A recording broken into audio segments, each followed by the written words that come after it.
दोस्तों, ओडिशा राज्य जो मुख्य रूप से भगवान जगन्नाथ मंदिर के रथ यात्रा के लिए पूरी दुनिया भर मशहूर है, जहां हर साल देश विदेश से लाखों श्रद्धालु दर्शन के लिए जगन्नाथ मंदिर आते हैं और इसी रथ यात्रा को पूरे देश में एक त्योहार की तरह मनाया जाता है। लेकिन बहुत से लोगों को यह बात पता ही नहीं कि इस मंदिर के रथ यात्रा को शुरू करने वाले दूसरे तीसरे कोई नहीं बल्कि नागपुर के राजघराने के संस्थापक महाराज रघुजीराजे भोसले थे। जी हाँ दोस्तों,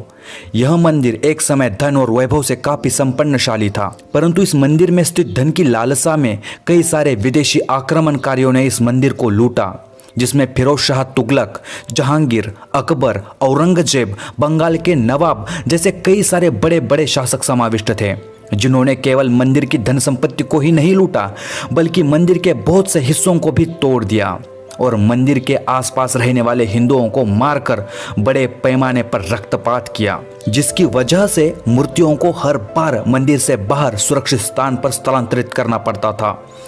ऐसे अनेकों कारणों की वजह से भगवान जगन्नाथ की वह सुप्रसिद्ध रथ यात्रा बंद पड़ गई थी। ओडिशा में मराठों का शासन। मराठों ने हिंदुस्तान से मुगल सल्तनत को उखाड़कर सफलतापूर्वक मराठा साम्राज्य के पवित्र भगवे ध्वज को पूरे हिंदुस्तान भर फैला दिया था,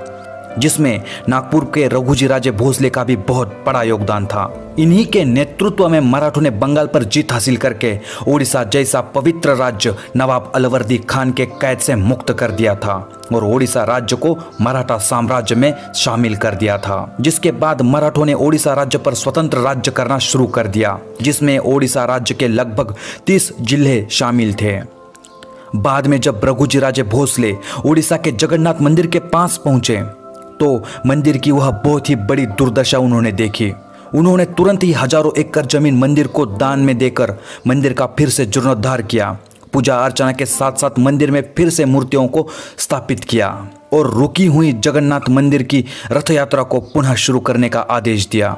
और इतने पर ही वो रुके नहीं, उन्होंने जगन्नाथ मंदिर का बहुत सारा विकास किया। जैसे कि उन्होंने उस समय 40 लाख रुपए इतनी बड़ी धनराशि देकर मंदिर के परिसर में भोग मंडप का निर्माण करवाया, मंदिर के मठ को दानपत्र प्रदान किए,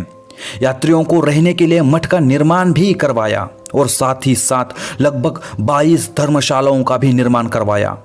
और इतना ही नहीं, जगन्नाथ मंदिर के महाद्वार के पास 34 फुट का अरुण स्तंभ है, जो जगन्नाथ मंदिर के 25 फुट के अंतर पर है, उसे भी मराठों ने ही स्थापित किया था। और मराठा शासन काल में उस समय सालाना 20,000 रुपए जगन्नाथ मंदिर की रथ यात्रा पर खर्च कर दिए जाते थे। और इसके अलावा भारत के सभी राज्यों के लोगों को जगन्नाथ मंदिर का दर्शन हो सके, इसलिए उड़ीसा के कटक से कोलकाता, नागपुर, जयपुर, मद्रास, विशाखापट्टनम, कलिंगपट्टनम जैसे अनेक रोडों का निर्माण भी मराठा शासन काल में ही किया गया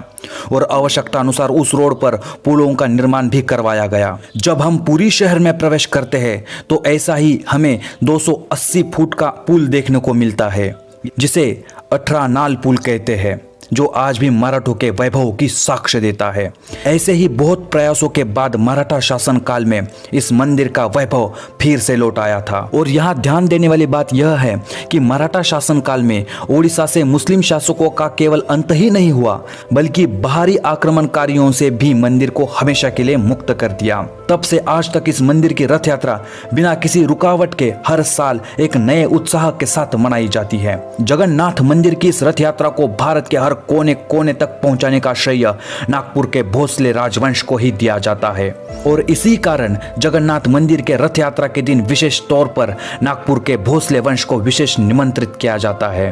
और इसी प्रकार आज हमने भगवान जगन्नाथ मंदिर का मराठा शासन काल में किया गया योगदान एवं जीर्णोद्धार इस बारे में हमने जानकारी प्राप्त की। अगर वीडियो अच्छी लगे तो वीडियो को ज्यादा से ज्यादा भाइयों तक शेयर